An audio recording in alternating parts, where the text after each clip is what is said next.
You're right. I'm brilliant. Tell me more. You are Tell a me more about genius. how brilliant I am. I should do that. That would be fun. Do you really think so? You know, Tell me more about me. What? Right.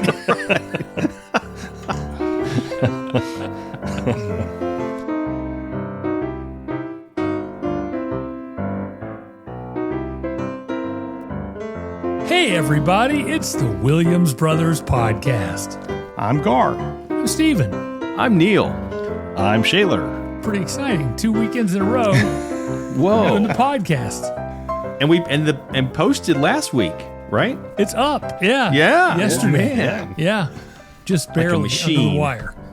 So we did that. Check that off the list. Whew. I think our fan gave up on us, but that's okay. Pretty much. Yeah, pretty much. It's all right. Yeah. Speaking of our fan, I've got a trivia question. I haven't been able to wait to ask you guys this question because I was watching a TV show the other day and I saw both the fan base on the show, the fan base from Flight of the Conchords. Yeah. I can't remember her name. Right. Mel. Yeah. Yep. Okay. And Flo from Progressive in the same show. Very popular show. What show do you think it was? Is it a recent show? No. Oh. No, it's from the late 2000s, the late aughts. Harry Potter. No. No, not one of the Harry Potter movies. They're both in Mad Men. Huh. Oh. They That's both right. play operators in the phone department on Mad Men. Side by side. I was like, there's the fan base. That's Flo. I mean, I couldn't believe, because I've never seen Flo anywhere else as far as I remembered. But then there she was, Yeah. right there on that show. So she, Season 1, was it? Or yeah, season 1. yeah. Yeah, go back to AMC and take a look, or wherever you find Mad Men nowadays. Yeah. Yeah. Anyway, that was pretty funny. I didn't know Flo ever did anything else before Progressive. Yeah. She's prominent in the Goldbergs. The show Okay. The Goldbergs. She's like a best friend of the mother or something like that. So she's Oh, okay. So, and that's I figured that might be it. I wasn't sure about the fan base being in it, but it was the only thing I know that she's done outside of Progressive. But now, She's on the gravy train at this point. oh yeah, I mean, oh yeah.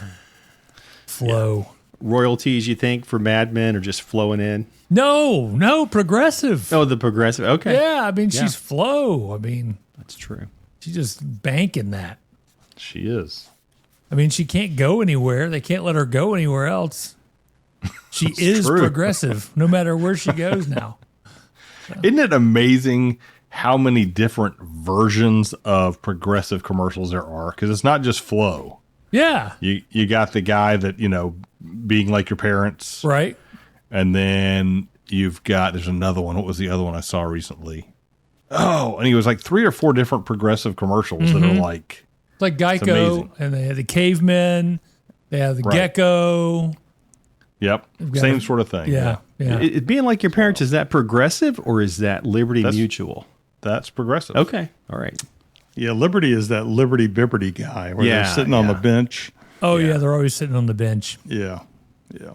Who's Mayhem? The Mayhem ads. Mayhem, that's State Farm? Is State it? Farm. Allstate. Okay. Yeah, State Farm. is Yeah. it not Is it State State Farm? Farm? I thought it was Allstate, but it doesn't matter. Oh, it might be Allstate. Could be Allstate.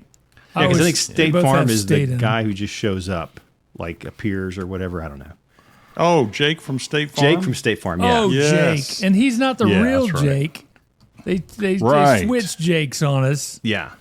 Yeah, I was disappointed. I liked the was original too. Jake. Real Jake Yeah. was amazing. What are you wearing? Remember the wife Khakis. catches her husband downstairs on the phone in the middle of the night? Khakis. Khakis. He sounds she sounds hideous. Yes. Yeah. Well, she's a guy. Okay, so that's okay. So I was looking up the Progressive thing. So you have Flo. Mm-hmm. You have Dr. Rick. which is the guy that does the like your parents. is You have the Oh. passive progressive. Have you seen the passive I have seen progressive that, ads? yeah. Those are pretty good. I don't think I've seen that one yet. That's the one where they like cut down the person that has progressive, They do like a backhanded compliment or something. Okay. Yeah. Yeah, it's new. I haven't seen that one. And then I guess that's really it. There was one called Sign Spinner. I don't know what that is. And then the Backups, which is some NFL thing. But anyway, there was one other one I saw recently. It was like a serious ad for Progressive as well. But Really? for like first time, whatever, first time car drivers or first time parents or whatever. And it was just some kind of a Progressive commercial for that. But anyway, it's interesting. Yeah. Never heard him go serious before. That's Yeah, it was a new one. serious ad. Yeah. Anyway, Being like your parents is the best. Those are the funniest Yeah. ads. Yeah, they because are. they're I like so those and Flow. accurate. Both of those are great. Yeah, they're so true too. I mean, Right. I remember when we first moved into this house, I was talking to all the neighbors. I knew everybody, walking the dog and stuff. It was so funny. Yep. And now you're like, I've been there, done that. I've got one for Dr. Rick, the whole like your parents. And that's Yeah. when you're driving in a car with an older person, they read like every sign Yeah. or, boy, that's a green car. Or, he sure is in a hurry, right? That's true. Yeah, that is true. I want to send it to him and just say, hey, you guys, you don't owe me any money. I just Yeah. want to see the ad.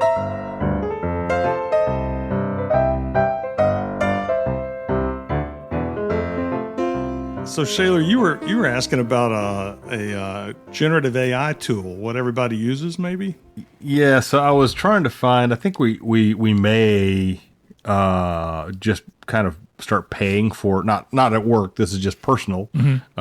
Paying for a AI tool that would just be there for, hey, if we have questions or whatever, if we want to dig into something, whatever, right? And so I was asking. Ironically, I went to Grok and said, "Hey, Grok." What's the best bang for your buck for AI tools? And surprisingly, it basically came back with Claude is the best bang for your buck, but it doesn't do any kind of audio or video stuff. So I thought, well, or any kind of images or video. And so I said, well, what if I want to do some kind of images or video? And it came back and said Gemini, like the $10 a month Gemini is pretty good. Or maybe it's $20 a month, whatever it is. Anyway, so I'm still kind of digging into it. But yeah, I don't know. I'm thinking that, I think that we're all going to get to a point pretty soon where we are going to have a paid AI tool, I'm kind of stuck with Gemini because I already had Google One because Google One gives you more space to save photos. And I'm saving all my photos, plus all the family photos that we scanned and all that stuff. So I've got like a terabyte of space because I've got Google One. And that means I can help like Dawn's sisters. I can save their stuff. I mean, anybody that needs to save anything, I can add them to the family and they can save stuff. And that automatically gives me paid pro Gemini. Oh, does it? So basically, yeah. So I mean, so if you do pay the $20 a month, you get everything. You get all the Google One stuff. Now, is Google One and Google Drive the same thing, or are they different? They're connected. So basically, it gives Google Drive a lot more space. Basically. Okay, because I am paying some dollar figure for Google Drive. I think it's not that much though. Maybe $2 a month or something like that for extra space. But I guess that's not the same as Google One. I don't know. I don't think you can get Google One for $2 a month. There's too many other things that you can get with it. But they've decided to they basically bundle everything together. So if you've got Google One, it makes no sense after that to pay for Claude or anything else because you've already got it. So it's like, why would you? Yeah, we've got Microsoft Office, like the personal version or whatever for home. And I think that comes with some level of Copilot. I'm not sure all the levels of Copilot, but I think there's something there. Haven't actually used, I've used Copilot for work because we do all the Microsoft stuff for work, but I hadn't really used Copilot for home stuff very much. I tried it. It did not it didn't do very well walking me through a Windows problem. So, but I don't know. I don't know if I was using a pro version or because I've got Microsoft 365 too. Whatever it is, Word and all that stuff in case we need it. And I don't know if that gives me anything or not. But. Yeah, I'm using Grok. And Elizabeth uses ChatGPT, but I'll tell you, I tried Claude this week because you guys recommended it. Fascinating, just unbelievable. Yeah. So I asked it a question, and it like did a little diagram first and said, "Here's how I'm going to explain this to you," right? And broke it out into these little boxes, and I'm like, "Oh my gosh, I've never seen AI do that." And then it explained it all out. But yeah, Claude's pretty amazing. I'm not paying for it. I'm not paying for any of them yet, but yeah. Yeah. I think for logic and coding and that type of thing, Claude is fantastic. It's not very creative. Like Shaler said, it can't do a video or a photo or whatever. And Google just came out with something the other day. It said, create your avatar. And I'm like, okay, I'll do that. And so, so it's like, you do your face on the camera. So I did my face, look to one side, look to the other side. So I did all that. And then it said, create a video, like give me a scene or whatever.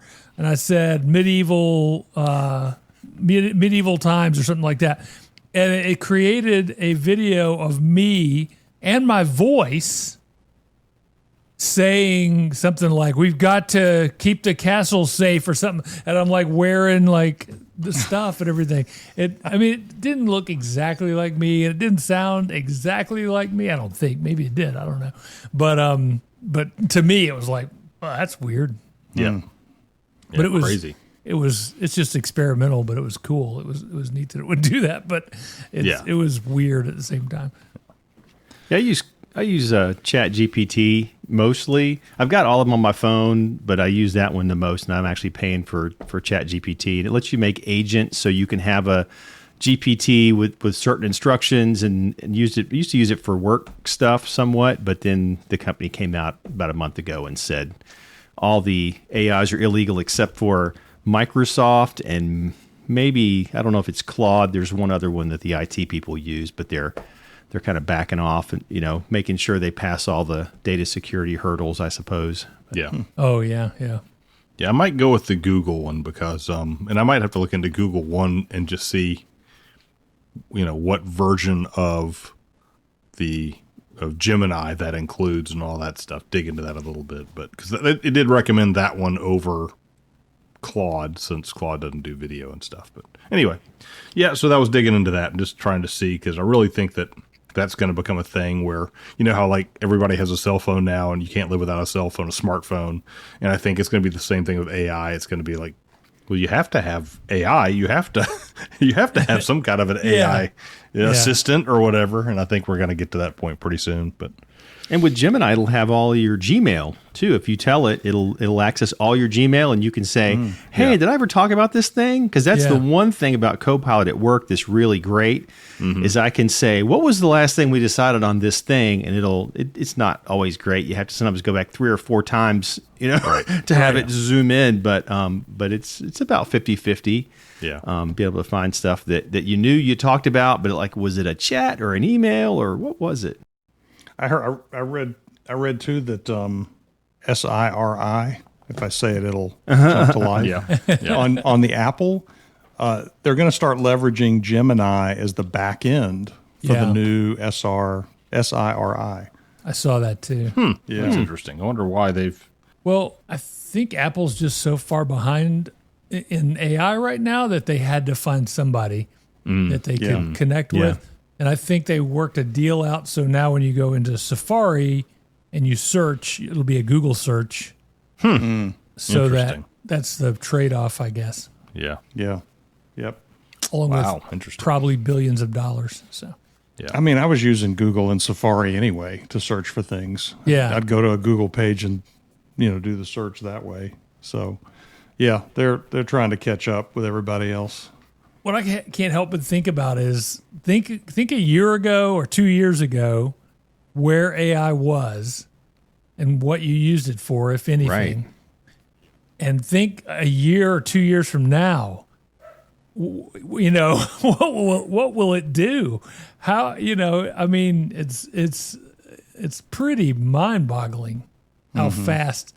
Now I know how Dad must have felt and Mom must have felt. You know, when technology takes off at a certain age, you're like, what? Right. It's incredible. Yeah. I'm interested. These like 20-year-old age group right now is much more anti-AI than we are by far. I mean, they really don't like AI, and I've been telling my daughter, you really need to dig into AI because you don't want to be someone who is behind on that. And that's why I'm interested in it, because I don't want to be mom and dad, right? I don't want to. Right. I don't want to fall behind and be like, AI, what's that? How does that work? I don't want to be that guy. And you don't want to use AI for anything creative that you're going to put your name on, because it's not very creative. I mean, not yet. It can be, yet. but it's not original thinking. It's everything is derivative. Everything it comes up with. So it's just putting one word in front of another word, matching the word that it thinks should go after. But you could say that's how humans do it too, right?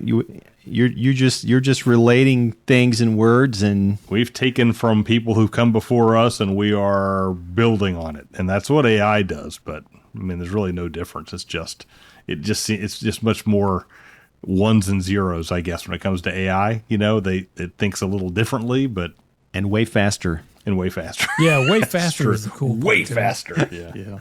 Yeah. The downside that I was reading about is it's because we've got two halves of our brain, the logical side and the emotional side. It's got the logical side. Right. It has none of the emotional side. Right. Which is where a lot of the creativity comes from. So it's kind of a blessing and a curse, right? We don't all want to become like a bunch of Mr. Spock automatons where we're just all we do is think logically.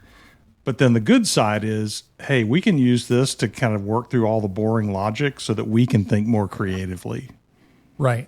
Yeah. We can be more human this way instead of just focused on numbers. But at the same time, AI can see, like, for I don't know, like in terms of storytelling, right? It sees what we consider good stories, and it can try to extrapolate that out and create a story that would be pleasing or appealing to us, not based on emotion, but just based on, okay, well, this is kind of how it's framed and shaped, and and it can do that, though it's not doing it from an emotional point of view. It's strictly a intelligence point of view, or a logic point of view, right? Yeah. The other thing about AI is it's very good at psychology and knowing what pushes your buttons. Like you as a person, you're talking to it, you're giving it information with every question you ask, and it is storing the important stuff away and then using that later to some AI, not all of it, but some of the like more shady ones use whatever it takes to win you over, to say what helps, So it's like Scientology. Yeah, I mean, it is. Yeah. That's scary to me. Now that you've kind of made that, not that there's anything wrong with Scientology. No, Scientology is a fine pursuit. I'm sure. I'm sure. Man, get us in trouble. I have noticed, though, Gemini every now and then slipping into the sycophant thing of that's a brilliant move. That's a genius move. That's a master class. Yep. It'll say stuff like that, and I'm like, why are you telling me it's a master class? It's a genius move. It's the most obvious move anybody would ever make. That's stupid. Oh yeah, you're right. You've got me. I won't do that again. And then, it does it again. I lean into it. I just lean into it. Yeah. I mean, really. You're right. I'm brilliant. Tell me more. You are Tell a me more about genius. how brilliant Tell I me am. more about how clever I am. I should do that. That would be fun. Do you really think so? Tell me more about me. What? Right.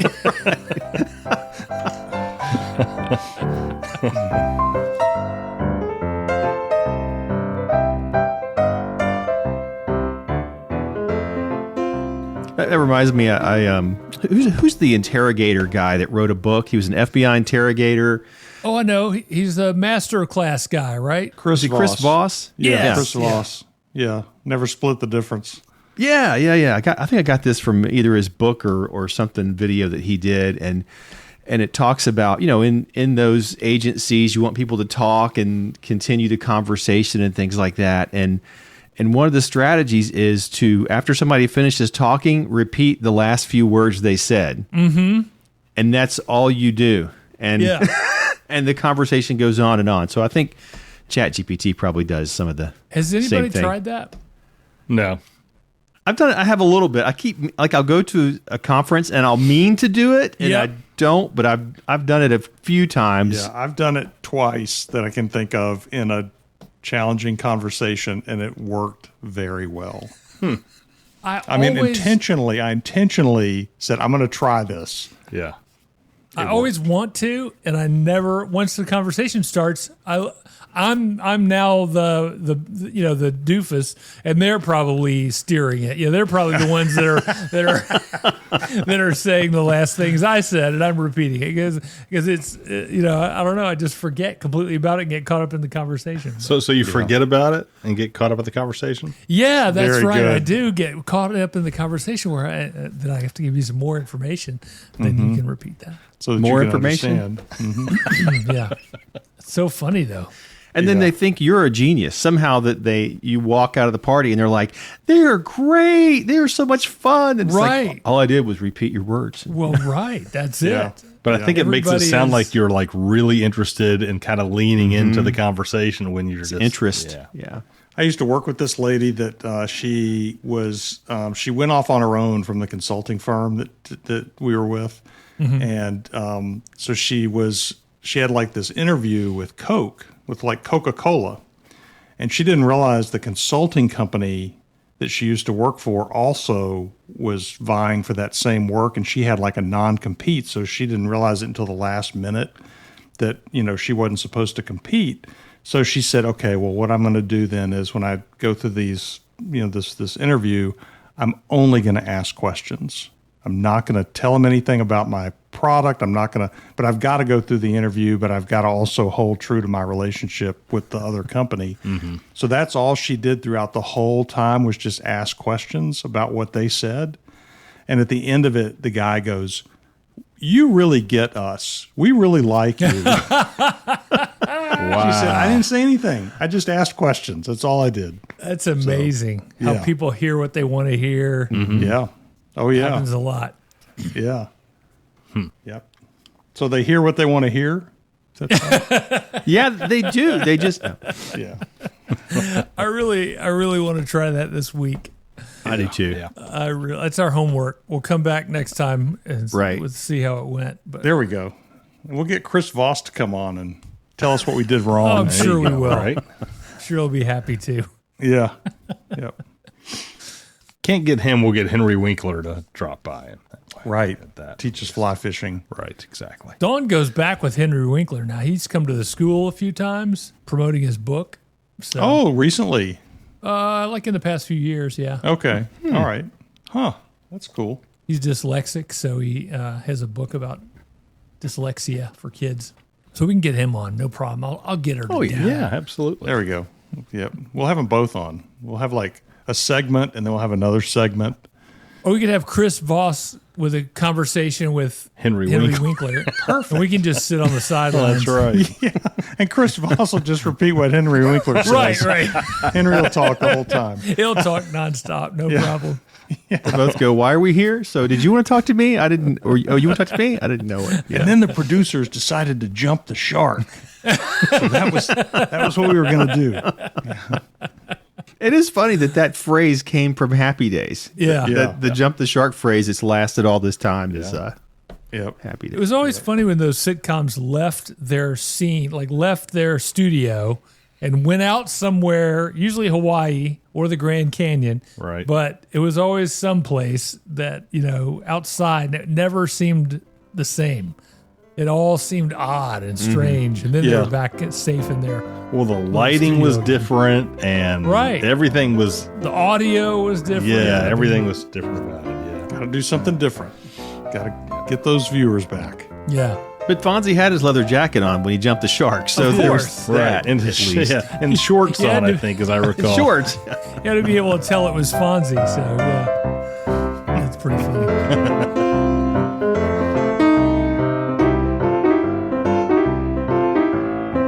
The Williams Brothers podcast is made possible by a grant from the Saunce Group. Do something good every chance you get. And by the Williams Foundation. The theme song is 5-Card Shuffle by Kevin MacLeod.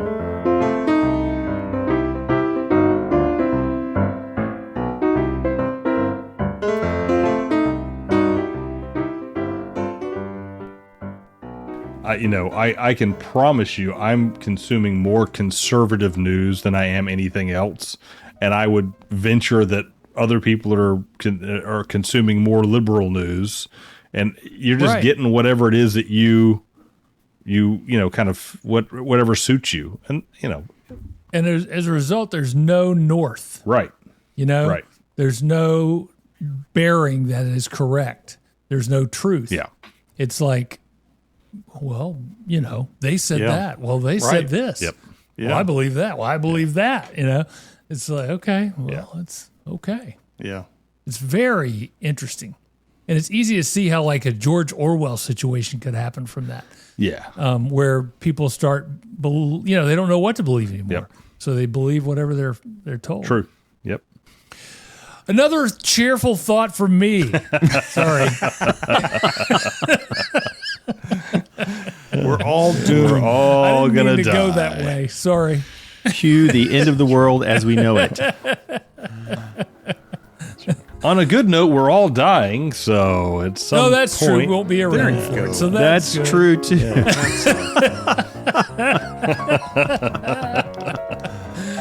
That's funny. Good times. Good times. Sorry, I brought the room down.